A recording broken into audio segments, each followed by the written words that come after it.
Hello and welcome to just this short video. This is I'm working on an Esoteric K07 SACD player, and that's the mechanism from it. Never seen anything like it. It's VOSP SPU3162.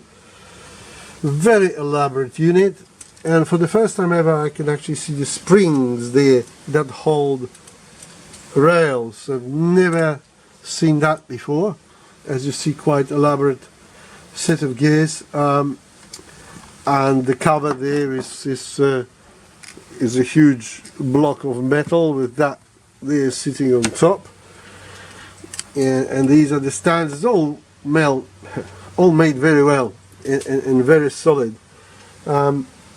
Nothing basically wrong with it, other than I've just cleaned some grease off the rails, because it was playing all right, but every now and then it would, further down the disc, it would just stop and have